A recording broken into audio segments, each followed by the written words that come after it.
Good news, everyone. Pernak here, and I'm coming at you with a new series called Pigment Primer.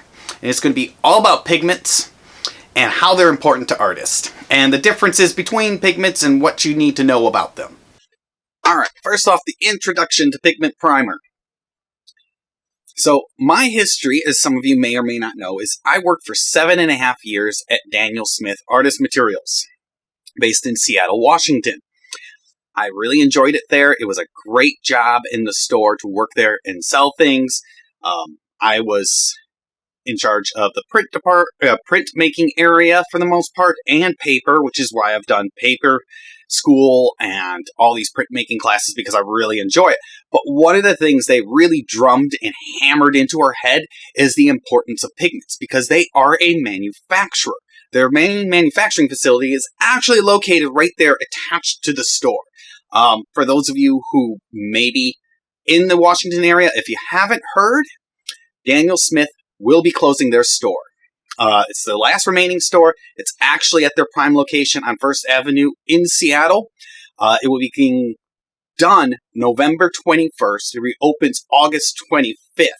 And then after that, they're done. They're just going to be a paint manufacturer. You can still buy all their products online, of Daniel Smith brand products, but there will be no longer a store, which is actually quite sad because they've been in that location for close to 45 years from what I understand, or at least 45 years they've been in business as a store.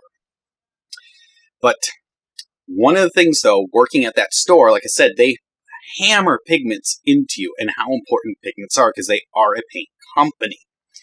And that was always something that was very important, especially their watercolor. So this Pigment Primer series is great for artists. Even if you're a printmaker, a watercolorist, an oil painter, all these things, I'm going to go over pigments and how they're supposed to work in a general sense, not focused directly on printmaking either. But one of the neat things about Daniel Smith as a paint company is they're one of the few paint companies in the country, or at least the United States, I should say, that actually has a full-time chemist. In fact, they have 2 full-time chemists, if I remember correctly now, to come up with new products, to test every batch that comes out. And I think probably I think there's only 2 other companies in the whole United States that make paint that do this. One of them is Golden Paints, that do all the acrylic stuff. And I can't remember who the other company is. I actually didn't ever told that. I was just told Golden and Daniel Smith, I know for sure, have chemists. But having access to a chemist, you can ask them all sorts of really neat and unique and interesting questions. And so I had access to their chemists too to answer questions and how things work. So from a chemistry standpoint, I can help explain the pigments too a little bit more. But overall in the series, it's going to be general pigment information and pigment properties is what I'm going to go over. First, let's look at general pigment information. So, a pigment is any colored material that is insoluble or nearly insoluble in a liquid, meaning it's a suspension. It doesn't, unlike things like dyes and other things that react with the water and change it and create a chemical reaction, so to speak, these basically pigments, particles, just sit there and float in a liquid. So like your oils, your watercolors, your gum arabics, all that kind of stuff. That's what a pigment is. So most pigments, however, are typically what they call inorganic compounds versus dyes, which are organic compounds, which basically means being an inorganic compound means that they do not share a carbon and hydrogen bond, meaning they do not form with both a carbon and a hydrogen. You might find ones that have a carbon bond or a hydrogen bond, but they will not share both as an inorganic compound. And basically what that means is being an inorganic compound doesn't mean they don't occur naturally. The human body is actually filled with inorganic compounds, actually, that our body creates. All right, let's take a look at pigment properties, or at least these are the properties that are going to be important that I'm going to talk about in this series. Now, one of the first ones is going to be light fastness. And light fastness is how long a pigment retains its color in direct sunlight before it starts to fade.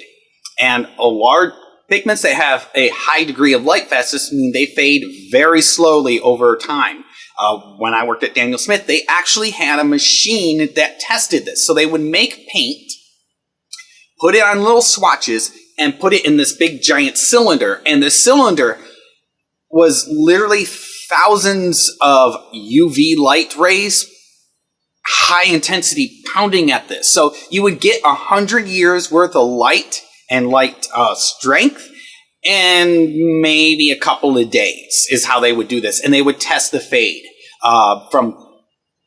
they would make out two swatches, one that they would not allow in the machine, the one they put in the machine, and it would test that fadeness. And that's how they determine light fastness, because you can't wait around hundreds of years to determine the light fastness of a pigment.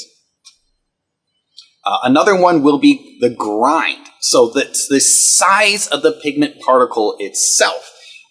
Pigment particles can, the size of the pigment particle will alter how you perceive a color. The most famous example of this is ultramarine and French ultramarine. They have two different grinds, so they actually appear slightly different to the human eye if your eye can actually perceive it. Another one is staining. Some pigments stain, this is especially important in watercolor. And a high staining pigment means that especially in watercolor, if you put it down on paper and then you try to remove that pigment up, it leaves behind a lot of color, because those pigments like to bond with everything and stain everything that they leave behind. Another one is tinting strength. And this is very important, especially when you're mixing colors. This could be from printmaking, watercolor, oil painting, acrylic, anything.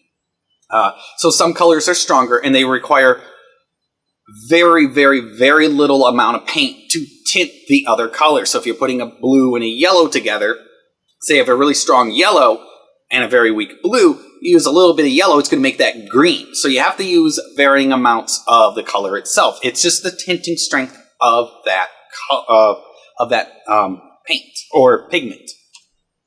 I will also look at toxicity. Some pigments are toxic and carcinogenic to human beings and animals and things like that, especially your leads and your cadmiums and other paints like that. And when I do talk about cadmiums or leads or whites or blacks or whatever I talk about, I will mention these. But to let you know, a vast majority of pigments on the market are not considered carcinogenic. They actually have the little AP symbol. And that AP symbol is very important. Let me show you here. Should grab one out. So if you look at this pigment, see that little AP right there? That means it's safe for the human body. I do not have too many things that are considered, it will say CP if it's toxic. And I don't have too many things that say CP when it comes to my pigments, because I find it very important to use non-toxic pigments. Another one I'm going to look at is transparency. So depending on the manufacturer, they can have 3 to 4 different levels of transparency. But basically what this means, and what that means is this is the company coming up with their own ideas and own range for transparency. But typically you will see transparent pigments, semi-transparent, semi-opaque, or opaque. Some companies do all 4 of those. Some of them do like transparent. They'll do semi-transparent and opaque, or transparent, semi-opaque, and opaque. It depends on the manufacturer, but basically it's how much these transparency is important if you're layering colors. So if you paint one color on top of another, you do a blue, you do a stripe of blue, and you do a stripe of red, and where they intersect, instead of one laying on top of each other, since they're transparent, you're going to get purple in between. So that can be very important, especially if you're layering colors in printmaking, or if you're layering colors in any kind of painting or any kind of thing. It's important to know how these pigments act and if they're transparent or not. Another one I'm going to look at is mass tone.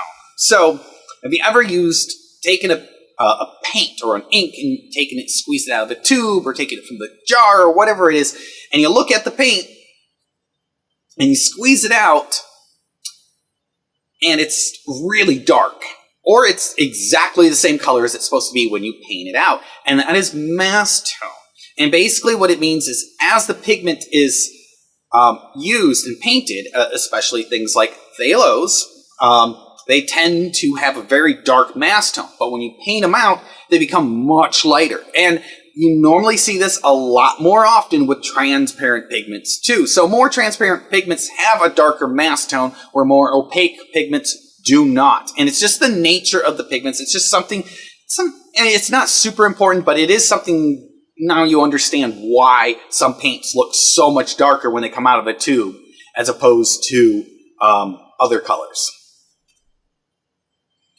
The other thing we're going to look at is the pigment codes. So every pigment has a code. It always begins with the letter P, and depending on which one it is, and then it has two letters, I should say. Its first letter is P, and the second second color is for whatever, or second letter is for whatever color you're choosing. Man, I really butchered that, didn't I, guys? So PY is for yellow, PO is for orange, PR is for red, PV is for violet, PB is for black or blue, PBK, so it's normally it's two uppercase letters and a little lowercase k, is for blacks. And you'll also see PKR for browns. You will see that too. And PW is for your whites. Well, everyone, that's Pigment Primer. These are the things that I'm going to be going over that I feel are very important when you talk about pigments.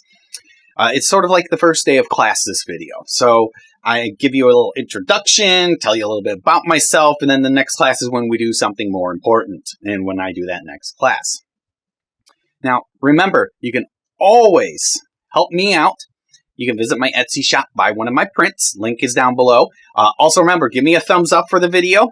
That helps me out. Or subscribe if you want to know when I have future videos coming out. It'll let you know.